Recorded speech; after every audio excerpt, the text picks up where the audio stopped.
Hello all, welcome to BYOS Computer Store. இன்னைக்கு ஒரு gaming PC build full and full AMD வச்சு நம்ம பண்ண போறோங்க. ஸோ என்ன காம்போனன்ட்ஸ் யூஸ் பண்ணியிருக்கோம் அப்படிங்கிறத நம்ம வீடியோக்குள்ளே பார்க்கலாம். வாங்க வீடியோக்குள்ளே போகலாம். நம்ம கஸ்டமர் ஒரு பெரிய AMD ஃபேனுங்க. ஸோ அதனால் அவர் வந்து AMD ப்ராசர் வித் AMD கிராஃபிக்ஸ் தான் அவரோட யூசேஜுக்கு வேணும்னு சொல்லிட்டாரு. ஸோ அதனால இந்த பிசிக்கு நம்ம ஸ்பெசிஃபைடாக AMDயோட ப்ராசரும் AMDயோட கிராஃபிக்ஸும் யூஸ் பண்ணியிருக்கோம். ஸோ இதில் என்னென்னங்கிறத நான் உங்களுக்கு டீட்டெயிலாக சொல்கிறேன். ஃபர்ஸ்ட் இந்த பிசி பில்டோட ஓவரால் காஸ்ட் பார்த்தீங்க அப்படின்னா கஸ்டமரோட பட்ஜெட் லிமிடேஷன் 50Kக்குள்ளே பண்ணணும்னு சொல்லியிருக்காரு. ஸோ நம்ம இந்த பிசி ஓவரால் வந்து 46Kக்குள்ளே பண்ணி முடிச்சிட்டோம். ஃபர்ஸ்ட் வந்து AMD RYZEN 5 5500ங்கிற ப்ராசர் தான் இந்த பிசிக்கு யூஸ் பண்ணியிருக்கோம். ஸோ இது வந்து ஒரு 6 கோர் 12 த்ரெட் ப்ராசர்.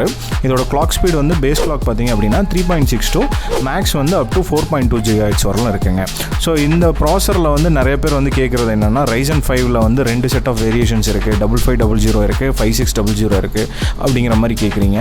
ஸோ உங்களுக்கு பட்ஜெட் கன்சர்னாக இருக்குது அப்படின்னா ரெண்டுமே வந்து 6 கோர் 12 த்ரெட் தான், எந்த சேஞ்சஸுமே கிடையாது. உங்களுக்கு சேஞ்சஸ் எங்கே வரும் அப்படின்னா கிளாக் ஸ்பீடில் மட்டும்தான் சேஞ்சஸ் வரும். ஸோ நீங்கள் ஒரு பட்ஜெட் ரிலேட்டடாக பார்க்குறீங்க, எனக்கு ரொம்ப கம்மியாக வேணும் அப்படின்னு நினைக்கிறப்ப சேம் 6 கோர் 12 த்ரெட்டில் 5500ங்கிறத ஒரு நல்ல ப்ராசர் நீங்கள் டெஃபினட்டாக சூஸ் பண்ணலாம். இல்லை எனக்கு வந்து கொஞ்சம் கிளாக் ஸ்பீட் பர்ஃபார்மன்ஸ் அதிகமாக வேணும்னு நினச்சிங்கன்னா 5600 ஒரு 5600X நீங்கள் கண்டிப்பாக சூஸ் பண்ணலாங்க.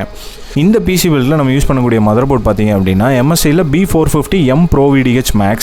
ஸோ ஒரு பட்ஜெட் கன்ஸ்ட்ரெயினான மதர்போர்டு எனக்கு வேணும், ஒரு 7Kக்குள்ளே மதர்போர்டு வேணும் அப்படின்னு ஃபீல் பண்ணிங்க அப்படின்னா டெஃபினட்டாக B450 ஒரு நல்ல சாய்ஸ். ஏன்னா இன்றைக்கி ரேட்டில் B450 எல்லாமே பார்த்தீங்கன்னா ஒரு 7Kக்குள்ளே இருக்கும் கண்டிப்பாக. ஸோ நெக்ஸ்ட் வந்து RAM G-Skillல RIPJAW சீரிஸில் 16GB சிங்கிள் ஸ்டிக்கு 3200 MHz இந்த பிசி பில்ட் நம்ம ஆட் பண்ணியிருக்கோம். ஸோ ஃபர்தராக வேணுனாலும் நம்ம RAM அப்கிரேட் பண்ணுறக்கூடிய ஆப்ஷன்ஸ் வந்து இந்த மதர்போர்டில் நம்மளுக்கு இருக்குது. அடிஷ்னலாக crucial P3 + 1TB NVME SSD தான் இந்த பிசி பில்ட் நம்ம யூஸ் பண்ணியிருக்கோங்க. அடுத்து வந்து கிராஃபிக் கார்டு, நான் முதல்ல சொன்ன மாதிரி இது ஒரு AMD பிசினால கிராஃபிக்கும் நம்ம AMD தான் யூஸ் பண்ணியிருக்கோம். ஸோ ஆஸ்ட்ராக் சீரிஸில் 5600XT challenger series graphic card 6GB graphics தான் இந்த பிசி பில்ட் நம்ம யூஸ் பண்ணியிருக்கோம். MSIயில் MAG 120A ஏர்ஃப்ளோங்கிற கேபினெட் தான் இந்த பிசி பில்ட் நம்ம யூஸ் பண்ணியிருக்கோம். ஸோ இதில் இன்பில்ட்டாகவே பார்த்தீங்க அப்படின்னா 6 ஃபேன்ஸ் வருதுங்க. உங்களுக்கு ஏர் வென்டிலேஷன்ஸ் வந்து ரொம்ப எக்ஸலண்ட்டாக இருக்கும் இந்த கேபினெட்டில். நீங்கள் ஒரு mid level cabinet with full of ஃபேன்ஸில் சூஸ் பண்ணணும்னு நினச்சிங்கன்னா MSIயில் இந்த series of cabinet one of the best கேபினெட்டுங்க. எங்கள் கான்டாக்ட் நம்பரும் ஸ்டோர் லொக்கேஷனும் நாங்கள் கீழே டிஸ்கிரிப்ஷனில் கொடுத்துருக்கோம்.